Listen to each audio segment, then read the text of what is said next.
So what's up sa inyo mga katangos, and welcome back naman dito sa aking YouTube channel. And for today's video ay meron lang akong gustong pag-usapan about vlogging.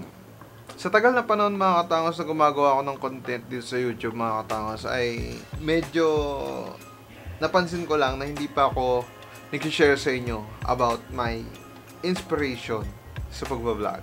Syempre naman mga katangos, hindi ko na rin naman ipagkakaila na meron din akong inspirasyon sa pag-vlog.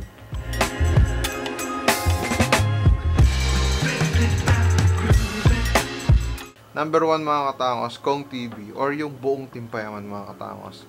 Isa yan sa pinaka naging parang rason or yung roots mga katangos kung bakit ako nag-start mag-vlog. Naging inspirasyon ko ang Team Payaman and at the same time si Kong TV mga katangos kasi nga entertaining siya. As in sobrang nagkukupalan lang sila sa video mga katangos. Talaga sobrang entertain ka sa kanila. So, nung time na yun, subok ako mag-start mag-vlog. Which is yung, alimutan ko ng title ng una kong video. Nagsimula ako ng unang vlog mga katangos around December 30, 2018. Naalala ko nun, yung video na yun is yung maglilinis ng kwarto, something like that. Kasi naalala ko nung time na yun, pumasok sa trabaho yung mother ko. Then, pinaalalahanan niya ako na, maglinis ka ng kwarto ha, dapat pagdating ko, maayos yan, parang gano'n. So, wala.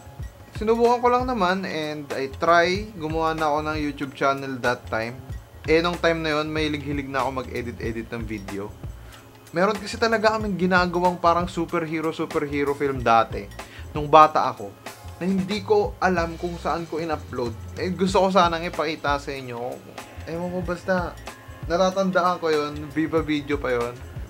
Basta, papakita ko sa inyo, i-share ko talaga sa inyo kapag nakita ko yun. Matagal ko nang hinahanap yung video na yun, hindi ko lang talaga makita kung saan ko na i-upload. Basta, pag nakita ko talaga yun, papakita ko sa inyo yun kung ano yung mga pinagagawa namin ng bata ko. So, yun na nga mga katangos, no. Naging inspiration ko si Kong TV mga katangos kasi nga, yung way niya, ay yung personality niya as content creator and sa totoong buhay, parang parehas, no? To be honest, di ko pa naman sila nakikita in person, pero I mean, ibig ko sabihin, parang nakikita mo yung personality na parang, alam mo yun, genuine yung pagiging alam mo yun, yung pagiging gano'n nila sa YouTube, mga katangos. Though halata mo naman na nagkukupalan, pero like may kitaan mo talaga sila ng puso doon sa ginagawa nila that time. So, hanggang ngayon naman, pero I mean, nung time na yun kasi talagang na-inlove ako sa vlogging dahil sa kanila na rin. Basta hindi ko na siguro i-elaborate lahat kung bakit naging inspiration ko si Kong TV that time. Ang pangalawa sa listahan mga katangos, si Marco Mars. Yes, si Marco Mars mga katangos. Bakit? No? Bakit si Marco Mars? Yung isa sa parang pinaka naging inspiration ko sa vlogging that time. Aside kay Roger Rocker mga katangos, yung video quality na ginagawa ni Marco Mars that time, yun yung talagang nahangaan ko. Kasi nga, alam mo yung, dati kasi sobrang hangang-hanga na ako sa mga like, yung mga marunong sa mga lighting, sa mga high quality editing mga katangos, mga ganyan na vlog. Sobrang amazed na ako sa ganyan. Kaya nga naging, kumbaga parang isa na rin siguro sa naging inspiration ko that time si Jan Santana, yung friend ni Marco. Pero mamaya na yan, sa number 3 kasi siya. So, yun nga, si Marco Mars yung pangalawa. Bakit? Ikukwento ko lang muna kung paano ko nakilala si Marco Mars mga katangos. That time mga katangos, parang meron akong friend sa GC ng mga vloggers that time. Yung friend ko na yon, gumagawa rin siya ng mga B-rolls ng mga pagkain, products, minsan, gano'n. Shoutout kay Allison mga katangos. Okay. Yun nga yung tropa ko na yun. Gumagawa siya ng mga B-rolls, parang product B-rolls, tapos yung food, ganyan. Basta gumagawa siya ng mga B-rolls. Tapos, nagtanong ako sa kanya mga katangos kung meron pa ba siyang kilala na mga ibang content creators na gumagawa rin ng mga B-rolls ganito, ganun. Bukod kay Roger. Kasi that time, si Roger Rocker lang ang kilala ko gumagawa ng mga B-rolls. As in, mga B-rolls. Parang gusto kong mag-explore Kasi parang iniisip ko, nahihirapan ako sa quality na ginagawa ni Roger. Kumbaga, nandun ako sa part ng pagiging creator ko na medyo gumagaya ako sa style nila. Parang gano'n. Ewan ko, usually naman, normal naman yun sa mga starting vloggers kasi talagang gumagaya muna sila sa umpisa, then along the way marirealize nila na ito yung gusto kong ito yung gusto kong flavor sa video ko, ganito ganyan. So yun nga, that time parang gusto kong maghanap ng iba pang source ng knowledge about sa video kanyan. Then yung friend ko, sinuggest niya nga, dito na yon. Sinuggest niya yung isang video ni Marco Mars. Napanood ko na yung, basta B-roll yun eh, nakalimutan ko na. Yun, napanood ko yun, ganyan. Wala, sobrang na-amaze ako. Tapos, ang nakakatuwa pa, which is, ito yung parang pinaka naging, parang naging reason kung bakit mas tumagal ako sa vlog niya, or sa channel niya mga katangos. Kasi, nakakapanood ako ng mga, yung mga daily niya. Dati yung Mars Daily pa yon. No, Mars Daily pa yon. Doon ako nag-start mainggan yung manood sa vlog ni Marco Mars. Kasi mahilig kasi talaga ako manood ng mga ganon, yung mga daily vlogs. Alam mo yon, yung mga happening sa mga buhay-buhay nila. Kumbaga, ewan ko, di ko alam kung chismoso ba ako. Pero, I mean, mahilig akong manood ng mga ganon. Lalo kung yung mga creator na gumagawa, talagang, magagaling mag-edit, ganyan. Nung time na yun, gusto ko yung ganon na pacing ng vlog.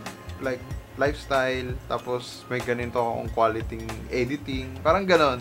Ganon yung parang naging setup ko. Then, katagalan, mga katangos, hanggang sa tumagal, nanonood ako sa kanya ng mga vlogs, ganito, ganyan, videos, B-rolls, mga ganon. And nakikita ko rin sa kanyang Facebook page pa ata nito, hindi ko na matandaan. Basta naglalabas din siya ng mga photos. And yun, that's the reason kung bakit ko na-discover yung photography. Yun din yung reason kung bakit ko na-discover yung photography. Pero, dati nag-try din ako mag-food, nag-try din ako mag-product. Pero mas naengganyo ako sa paggawa ng street photography talaga. Then, hanggang sa nagtuloy-tuloy. Ngayon, nabigyan niya ako ng lente. Pero hindi dahil sa nabigyan niya ako ng lente. Yun yung parang naging reason kung bakit kumbaga para ako naging fan niya. Actually, naging fan ako ni Marco dahil sa yung way niya kung paano siya mag-storytelling sa vlog niya. Yun talaga, storytelling kasi talaga yung pinaka the best para sa akin. Yung pinaka gustong-gusto kong matutunan. Though, pinakamadali naman dapat talaga siya. Pero, iba yung way of storytelling ni Marco. Talagang, ewan ko, basta hands up ako dun sa part na yun. Last mga katangos, sinabi ko na kanina, si Jan Santana. Isa rin siya sa pinaka naging, masasabi ko bang inspirasyon sa vlog.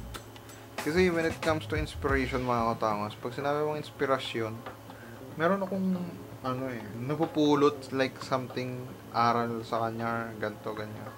Pero siguro oo, masasabi kong isa rin si Jan Santana sa inspirasyon ko sa vlogging. Bakit? Kasi mga katangos, tulad ng sinabi ko kanina, mahilig nga kasi ako sa mga lifestyle vlog. Yung mga daily vlogs, mga ganyan, yung mga daily happening sa buhay-buhay nila. Yun yung gusto kong alam mo yun, sobrang genuine kasi nun, as in, sobrang spontaneous kasi ng mga mangyayari kapag ganong content. Kumbaga, hindi na pagplanuhan kung ano yung lumabas dun sa video, as is yun na yun. Yun na yun. Walang plano dun. Parang ganon. So, dun ako na-amaze sa gumagawa ng mga ganong content, which is, sinusubukan kong gawin sa sarili ko, sa content ko. Pero, hindi ko alam bakit hindi ko kayang gawin. Yun nga, isa na rin sa pinaka naging inspiration ko rin si Jan Santana kasi nga, yung storytelling din talaga niya. At the same time mga katango, sobrang hangang-hanga ako sa editing style ni Jan Santana at ni Marco Mars talaga. Simple lang pero grabe. So para mga katangos, sila lang talaga yung pinaka naging inspiration ko bakit ako nagbablog. Gusto ko rin ikwento ako as Rodney Boy TV, parang ganun. Katulad nila, parang gusto ko rin ikwento yung sarili ko as ako bilang Rodney Boy TV. The way kung paano nila kinukwento yung kanila. So, yan lang naman mga katangos, no? Hindi ko na pahabain tong video na to.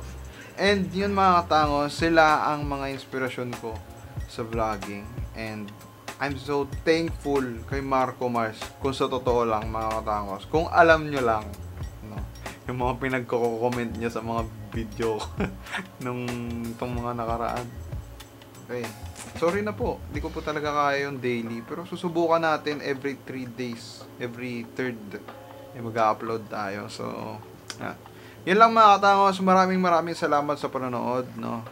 Minsan mas maganda na rin humanap ng inspirasyon para mas mag-boost ka sa paggawa or mas mag-boost ka sa gusto mong gawin.